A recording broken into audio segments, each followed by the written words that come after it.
When my son found out about the inheritance, he came to me and said, "You're no longer part of this family." He thought he had just gotten rich with $2 million. But when the phone rang, everything changed. The letter arrived on a quiet Thursday morning, resting innocuously on my kitchen table, but the words it contained shook the fragile balance of my life. It was from the lawyer, the same one my late father had trusted, and it carried news that made the air in the room feel suddenly heavy and suffocating. My heart pounded in my chest as I unfolded the crisp paper and began to read. $2 million. The sum seemed almost surreal, like a number too large to comprehend.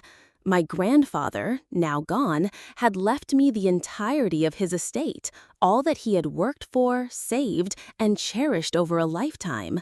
I sat down in my chair, the weight of the revelation pressing on me, not with greed or desire, but with a strange mixture of disbelief and quiet relief. At last, I would have security in my years, freedom to live without worry, the ability to breathe without the constant fear of financial uncertainty. But the news did not sit well with everyone. My son, Michael, who had always expected life to hand him what he wanted, had assumed, without discussion, without question, that he would inherit everything. The thought of his disappointment, of the anger that would inevitably follow, made my stomach tighten, but I had not prepared myself for what came next. It wasn't long before the first visit arrived. My daughter-in-law, Yurit, appeared at my door, her expression hard and unyielding, as though she carried the weight of the world's judgment upon her shoulders. "Carolina," she said, her voice sharp, slicing through the quiet of my home, "we need to talk." I stepped aside to let her in, unsure of what to expect, but the moment she crossed the threshold, I knew. The way she looked at me, her eyes cold and dismissive, left no doubt that this was not a friendly visit. "You are no longer part of our family," she declared, almost theatrically. "We don't need you anymore. That inheritance isn't yours to enjoy in peace, not in our family." I could only stare at her, stunned, as if her words had created an invisible wall between us. My mind raced, trying to process what she had said. Her audacity, the sheer cruelty of it, took my breath away. I had spent my life raising my son, supporting my family, and nurturing bonds that I had thought were unbreakable. And now, in one swift, merciless sentence, Yurit had declared me irrelevant, cast aside, and erased from the family I had built with love and care. I felt the sting of humiliation, the sharp pang of disbelief, and yet, beneath it all, was a quiet, simmering resolve. I would not allow her cruelty to define me. I would not shrink into the shadows of her arrogance. This inheritance, my grandfather's legacy, was rightfully mine. And if she believed that a few words could rob me of my dignity, she was gravely mistaken. I watched her leave, her footsteps crisp on the porch, and close the door behind her. The house seemed quieter after she departed, but the silence was different now, heavy with tension, charged with anticipation. I knew this was only the beginning. And deep in my heart, beneath the hurt and the anger, a spark of determination ignited. She could try to intimidate me, try to push me aside, but I would stand my ground. I would face this challenge with the strength that had carried me through 78 years of life, and I would emerge unbroken. I returned home that evening feeling drained, my body weighed down by the shock of Yurit's audacious declaration. The house, usually a sanctuary of quiet and familiarity, felt strangely cold and empty. I sat at the kitchen table, the inheritance letter still clutched loosely in my hands, and tried to collect my thoughts. Every corner of the room seemed to whisper reminders of the life I had built, the family I had raised, and now, the family that no longer seemed to recognize me. Sleep came more as a blur than a comfort. When morning arrived, I awoke to the bright light of dawn streaming through the curtains, a stark contrast to the heaviness pressing against my chest. I picked up my phone, determined to reach my son. Michael needed to hear from me. He needed to understand the truth that Yurit's words carried no weight over what was rightfully mine. I dialed his number, my fingers trembling slightly as I waited for him to answer. The line clicked, and then a voice I did not expect spoke. Yurit's. "Why are you calling?" she asked, her tone sharp and mocking, dripping with disdain. "We don't need you. You're not part of this family anymore." My heart lurched, a mixture of disbelief and fury flooding through me. "Michael," I exclaimed, my voice rising despite myself, "is that you?" "There's no need to call him," Yurit interrupted, cutting me off. "He doesn't want to hear from you, and frankly, neither do I. You should stay out of our business, Carolina. Keep your distance." I gritted my teeth, my pulse racing. The nerve of her, standing between a mother and her son, wielding control like a weapon. "This isn't right," I said, my voice trembling with anger. "You can't speak to me this way. Michael is my son. You don't get to decide who is part of the family." She laughed then, a cold, mocking sound that reverberated in my ears. "Oh, Carolina, you're so naive. You've been comfortably forgotten. But don't worry, you'll soon learn that resistance only brings more trouble." The line went dead before I could respond, leaving me staring at the phone, my hands gripping it tightly, as though the pressure could somehow anchor me. Rage and hurt mingled with a creeping sense of vulnerability. She had not only insulted me, but she had inserted herself into the center of my family, claiming control over a relationship that was mine by birthright, love, and years of devotion. I sank into the chair, the morning sunlight streaming over me, and realized something crucial. I could not allow her words, her threats, or her cruelty to dictate my life. I would not shrink back. I would face this head on, and I would reclaim my dignity, my voice, and my rightful place. Even though Yurit had tried to isolate me, even though she had tried to intimidate me, I felt a small, unwavering ember of determination ignite within me. She could bark, she could threaten, she could attempt to control the situation, but she could not take what was mine. The inheritance, the home, my life, these were not hers to command. By midday, I had made a decision. I could not remain passive while Yurit's arrogance and cruelty went unchallenged. I would go to Michael's house, face the situation head on, and speak directly to him. Perhaps seeing me in person would remind him of the bond we shared, the years of love and sacrifice that connected us, and awaken the conscience that seemed so easily drowned by his wife's influence. When I arrived, the air was crisp, carrying the faint scent of freshly mown grass and blooming flowers from the front yard. I took a deep breath, trying to steady myself, and rang the doorbell. The chime echoed through the house, and I could hear movement inside. For a moment, I imagined that my son would come to the door, smiling, ready to embrace me, ready to defend me from the pettiness that had crept between us. But the door swung open, and there she stood, Yurit. Her eyes glinted with a sharp, cruel amusement that immediately made my stomach twist. She leaned casually against the doorframe, her posture relaxed, but her presence intimidating. "Well, look who decided to show up," she said, her voice dripping with mockery. Before I could even greet her, she leaned forward suddenly and spat directly in my face. The shock was immediate, a burning, humiliating sting that seemed to consume the very air around me. My eyes watered, my dress was ruined, and my heart thudded violently as I struggled to regain composure. For several moments, she laughed, long, cruel, deliberate laughter that reverberated through the doorway and cut into me more sharply than any words could have. I took a step back, shaking with fury and disbelief. "How dare you?" I exclaimed, my voice shaking but strong. "You will not speak to me this way, nor will you treat me like this." She only laughed again, tilting her head as though my outrage were entertaining. "Oh, Carolina, you always thought you were untouchable, but look at you now. You're old, fragile, irrelevant. This is what happens when you try to interfere."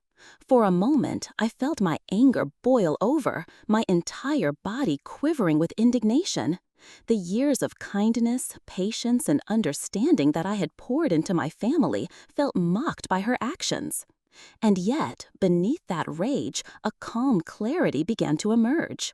I realized that this confrontation was not about proving strength through aggression or matching cruelty with cruelty. It was about asserting my rightful place, protecting what belonged to me, and refusing to be cowed by someone's petty power plays. I straightened my back, wiped the remnants of spittle from my face, and looked directly at her.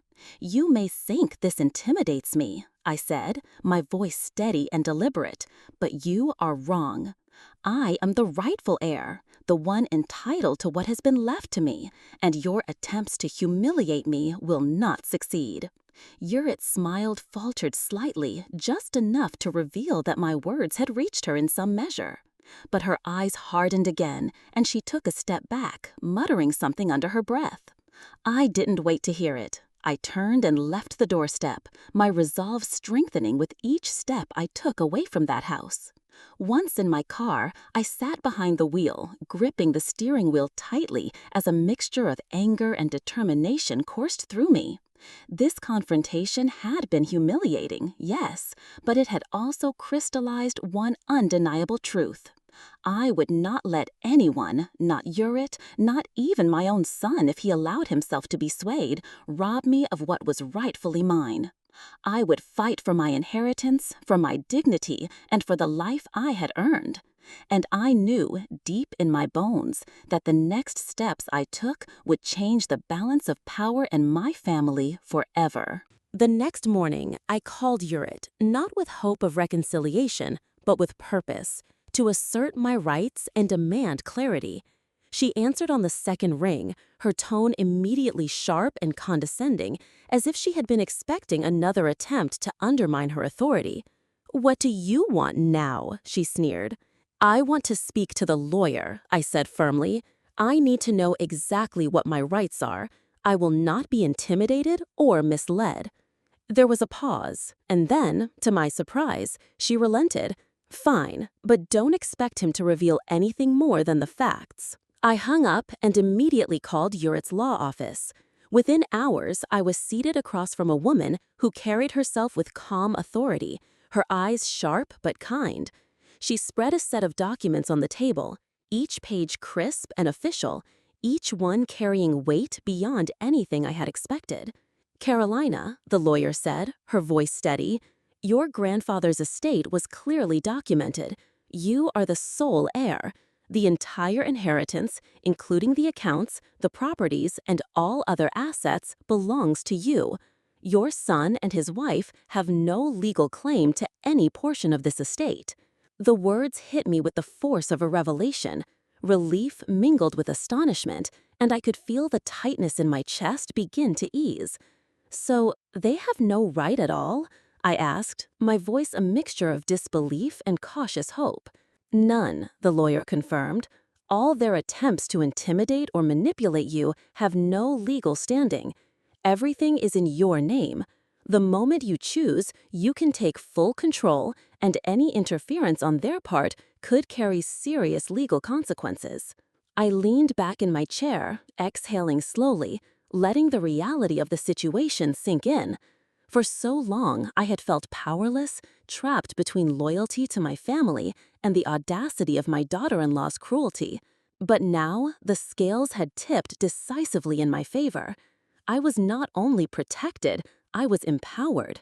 A quiet determination settled over me, a sense of clarity I had not felt in years. This inheritance was more than money or property. It was a statement, a declaration that I would no longer be dismissed, belittled, or manipulated. It was a testament to my perseverance, my patience, and the life I had lived with integrity and dignity. As I left the lawyer's office, the spring air felt sharper, cleaner, somehow infused with possibility. I knew what I had to do next. There would be no room for petty threats or emotional blackmail. I would assert my authority, protect what was mine, and ensure that everyone in my family understood one irrefutable truth. I was in control now, and I would not be pushed aside. Driving home, I felt a profound sense of strength, as though every step I had taken in my life, every trial I had endured, had led to this moment. Yurit and my son could attempt to challenge me, to intimidate me, to sow fear, but their efforts were futile against the certainty of my legal and moral standing. That evening, I stood at the window of my living room, looking out at the familiar streets, the familiar homes, and felt a quiet joy settle over me. The battle was far from over, but I had gained the upper hand, and for the first time in weeks, I allowed myself to imagine a life free from manipulation, fear, and disrespect. The inheritance was mine, yes, but more importantly, so was my dignity, my authority, and my peace of mind. And in that moment, I knew the next chapter of my life would be lived on my terms, unwavering, and completely my own. A few days later, as I was tending to the small garden I had cultivated for years, I heard the familiar crunch of tires on the driveway. My heart sank slightly at the sound, a cautious unease settling over me. It was too soon, far too soon for anyone from Michael's household to appear without reason. I set down my gardening tools and walked slowly toward the door, bracing myself for the confrontation I had known was inevitable. When I opened the door, there they were, Michael and Yurit, standing together as if rehearsed, holding a bouquet of flowers that looked fragile and awkward in Michael's hands.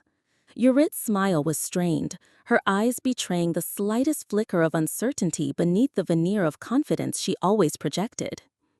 I took a deep breath, forcing my expression into one of calm authority. "Mother," Michael began, his voice hesitant, almost pleading. We need to talk. I realize now that we were wrong. We let anger and pride cloud our judgment and—" "Young man," I interrupted, my voice steady and unwavering, "you've said enough already. Words do not undo weeks of intimidation and disrespect. You came here expecting forgiveness, expecting me to welcome you back after what has happened, but you forget. Respect is not given lightly, and it cannot be demanded." Yurit opened her mouth, perhaps intending to offer some explanation, some plea for understanding, but I raised a hand, stopping her in mid-sentence. "And you," I said, looking directly at her, "have overstepped every boundary a family should maintain. Your threats, your attempts to control, your cruel laughter, none of it will be forgotten." Michael's shoulders slumped, a mixture of shame and desperation crossing his features. He glanced at Yurit, then back at me. "Mother, please, we didn't realize." "No," I said firmly, cutting him off again. "There will be no negotiation. There will be no further attempts to manipulate or intimidate me. You have crossed a line that cannot be erased by apologies or gifts. I will not allow my home, my life, or my dignity to be threatened again." I could see the weight of my words settle over them. For the first time, perhaps, they truly understood the consequences of their actions. The flowers remained limp in Michael's hands, a symbol of gestures too late and too small to mend what had been damaged. I stepped aside, indicating the door with calm authority. "Leave now," I said, "and remember this day. Remember that boundaries exist and that respect is earned, not stolen. Only when you have learned that will we speak again, if we speak at all." They hesitated for a moment, faces pale and tense, before stepping back and retreating down the driveway. The crunch of tires faded once more, leaving the house in its familiar, quiet state. I closed the door behind them and leaned against it, taking a deep, grounding breath. The sense of relief that washed over me was profound. For the first time since this ordeal began, I felt truly in control. The threats, the disrespect, the manipulations, all had been confronted, and all had been met with the firmness and clarity I was capable of. My home was mine, my inheritance was secure, and my peace of mind had been restored. I returned to the living room, sank into my favorite chair, and let a quiet smile cross my face. This was the life I had fought for, the life I had earned through decades of perseverance, love, and integrity. And now I could finally enjoy it on my terms, without fear, without intimidation, and without compromise. The days that followed Michael and Yurit's departure were filled with an unexpected tranquility, a sense of liberation that I had not felt in years. The house, once a stage for confrontation and tension, now felt like a sanctuary once again. The sunlight streamed through the windows in a way that seemed to illuminate not only the rooms, but also my renewed sense of purpose and freedom. I wandered through each space slowly, taking in the familiar sights and smells, appreciating the quiet order that I had reclaimed. I found myself smiling more than I had in weeks. There was no need to check over my shoulder, no threat of ridicule or intimidation lurking behind every door. My home was entirely mine, a place where I could move freely, speak my mind, and simply exist without fear. The memories of Yurit's cruelty and Michael's indifference remained, but they no longer held power over me. They were shadowed in the past, unable to touch the firm reality of my present. In the following days, I focused on the things I had long neglected. I spent time in the garden, tending to flowers and vegetables that had been forgotten amidst the chaos. I rearranged furniture, adding touches that reflected my tastes and comforts. Each small action was a reaffirmation of my control over my life, a declaration that I would no longer allow anyone to impose their will upon me. Friends and neighbors visited more frequently, bringing warmth and laughter into the house. We shared meals, stories, and long conversations that stretched into the evenings. Their presence reminded me of the broader community of support that I had always had, a network of love and companionship that extended beyond the walls of my home. For the first time in years, I felt surrounded by people who respected me not out of obligation, but out of genuine care. Legal matters regarding the inheritance were finalized smoothly. The lawyer confirmed that everything was settled, and I could rest assured that no further claims could be made by Michael or Yurit. That security brought a profound sense of relief, allowing me to invest my energy fully in living rather than worrying. I could plan for the future, indulge in my passions, and enjoy the comfort of a life I had rightfully earned. Most importantly, I discovered a renewed confidence in myself. The ordeal had been painful, but it had also shown me the depth of my resilience. I had faced humiliation, threats, and betrayal, and yet I had emerged not only unbroken, but empowered. I realized that my happiness was not dependent on the approval of others, not even my own family. It came from within, from my ability to stand firm, to assert my rights, and to protect my dignity with unwavering determination. Evenings became my favorite time of day. I would sit by the window, a cup of tea in hand, watching the world outside. The sky, painted with the soft hues of sunset, seemed to promise endless possibilities. I thought of the future with anticipation, not fear. I could travel, spend time with friends, and even explore new hobbies that had long been on hold. Life was expansive, and now it truly belonged to me. Occasionally, Michael or Yurit crossed my mind, but instead of anger or hurt, I felt a calm detachment. Their actions could no longer touch me. Their attempts to control or belittle had failed completely. I had reclaimed not only my home and inheritance, but my self-respect and peace of mind. As the days turned into weeks and the weeks into months, I embraced each moment with a quiet joy. The house was full of laughter, warmth, and light, not the shadows of fear and manipulation that had once lingered. I felt free to live on my own terms, surrounded by beauty, love, and the knowledge that I had fought for my life and won. Sitting in my favorite chair, watching the sun dip below the horizon, I finally allowed myself to exhale fully, feeling a profound sense of completion and satisfaction. This was my victory, not just over the greed and cruelty of others, but over the uncertainty and fear that had once held me captive. I, Carolina, was finally home in every sense of the word. The future stretched before me, bright and unburdened, and for the first time in decades, I felt an unshakable certainty. My life, my happiness, and my home were entirely mine to enjoy, now and forever.